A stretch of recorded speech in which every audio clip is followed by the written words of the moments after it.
Dalam pembicaraan hari ini, kita akan membahas kreatin, membicarakan apa yang dapat dilakukannya untuk Anda, apakah aman, dan bagaimana seharusnya digunakan. Mari kita mulai dengan beberapa mitos. Mitos pertama, kreatin adalah steroid. Mitos kedua, kreatin tidak alami. Mitos ketiga, kreatin hanya untuk binaragawan. Dan keempat, kreatin akan membuat saya terlihat seperti binaragawan. Lalu, apa sebenarnya kreatin itu? Nah, kreatin bukanlah steroid. Kreatin diproduksi oleh tubuh manusia dari asam amino, glisin, dan arginin. Peran utamanya adalah memfasilitasi daur ulang ATP, mata uang energi sel, terutama di jaringan otot dan otak. Kreatin masih menjadi suplemen peningkat performa yang paling banyak digunakan oleh atlet, baik pria maupun wanita dari segala usia. Ketika digunakan dalam jumlah moderat dan dengan latihan normal, kreatin tidak menyebabkan pembesaran otot, tetapi jika digunakan dalam jumlah moderat dan dengan latihan normal, kreatin tidak menyebabkan pembesaran otot, tetapi meningkatkan kekuatan dan pemulihan.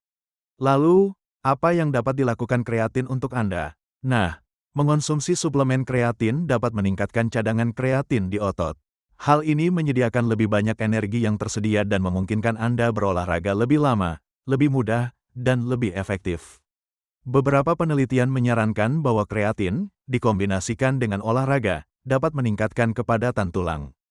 Penelitian lain menunjukkan bahwa ketika dikombinasikan dengan 30 gram protein whey 2 kali sehari, kreatin mungkin dapat meningkatkan kekuatan pada orang dewasa di atas 70 tahun, bahkan tanpa olahraga. Kreatin dapat membantu melawan sarkopenia. Sarkopenia adalah kehilangan massa otot dan kekuatan yang normal seiring bertambahnya usia, dan dapat dimulai sejak usia 35 tahun. Kita melihat penurunan kekuatan antara usia 50 dan 60 tahun sebesar sekitar 1,5% per tahun. Dan penurunan tersebut akan meningkat setelah usia 60 tahun hingga 3% per tahun. Jadi, suplementasi kreatin sebenarnya dapat membantu Anda mempertahankan kekuatan dan tetap aktif. Apakah kreatin aman? Jawabannya singkat, ya. Kreatin telah diteliti selama sekitar 40 tahun dengan berbagai studi acak. Dan hampir tidak ada efek samping yang signifikan dari penggunaannya. Beberapa orang yang mengonsumsi lebih dari 5 gram per hari mungkin mengalami gangguan pencernaan atau bahkan retensi air dalam jumlah kecil. Selain itu, orang yang mengikuti diet rendah protein harus berhati-hati dan berkonsultasi dengan dokter sebelum memulai suplementasi kreatin. Mereka perlu memastikan asupan protein total mereka tidak terlalu tinggi. Jadi, bagaimana cara mengonsumsi kreatin jika saya memutuskan untuk mencobanya? Rekomendasi saat ini menyarankan untuk mengonsumsi kreatin setiap hari dalam jumlah kecil efektif dalam meningkatkan kekuatan otot dan pemulihan. Mengonsumsi kreatin bersama dengan jumlah kecil karbohidrat juga kemungkinan besar akan meningkatkan penyerapan untuk manfaat yang lebih besar. Jika Anda sensitif terhadap kreatin dan mengalami gangguan pencernaan, membagi dosis harian menjadi 2 bagian mungkin membantu Anda menoleransinya dengan lebih baik. Dan akhirnya, efek terbaik kreatin akan tercapai jika dikombinasikan dengan latihan rutin. Lalu, apa yang terjadi jika Anda menghentikan konsumsi kreatin? Ada kabar baik dan kabar buruk.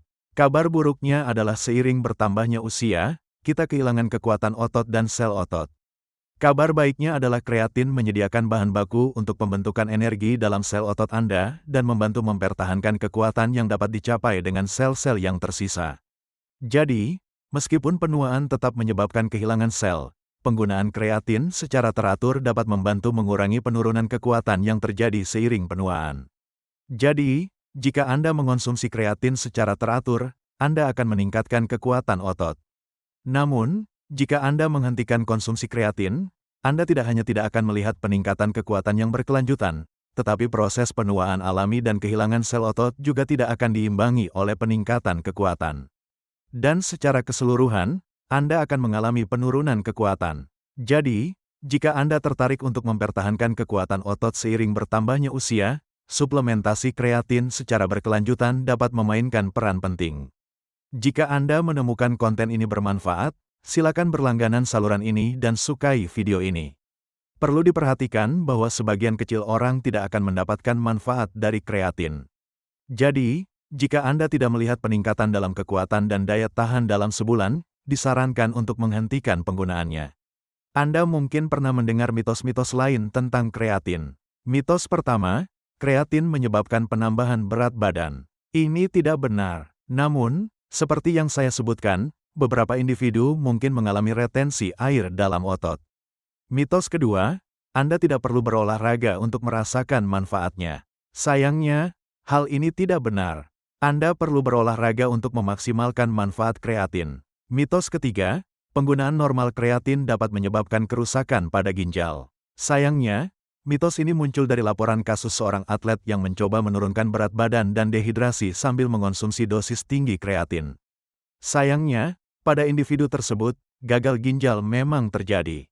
Hal ini belum didokumentasikan dalam literatur. Mitos keempat, Anda perlu mengonsumsi kreatin dalam jumlah besar secara sekaligus agar efektif.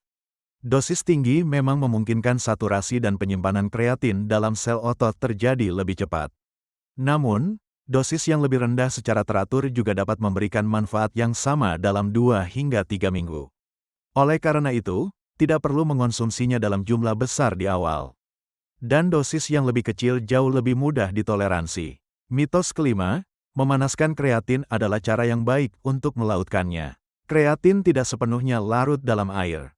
Namun, memanaskan kreatin sebenarnya dapat merusak strukturnya karena kreatin merupakan gabungan asam amino. Hal ini akan mengubah bentuk molekul kreatin. Oleh karena itu, tidak disarankan untuk memanaskannya untuk melautkannya.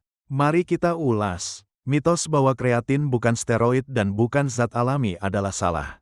Kreatin diproduksi oleh tubuh dari asam amino. Mitos, kreatin hanya untuk binaragawan. Dan jika saya mengonsumsinya, saya akan terlihat seperti binaragawan. Keduanya salah. Kreatin memiliki manfaat bagi orang yang berolahraga dan bagi orang yang menua untuk melawan kehilangan otot. Terima kasih telah menonton. Sampai jumpa di video berikutnya.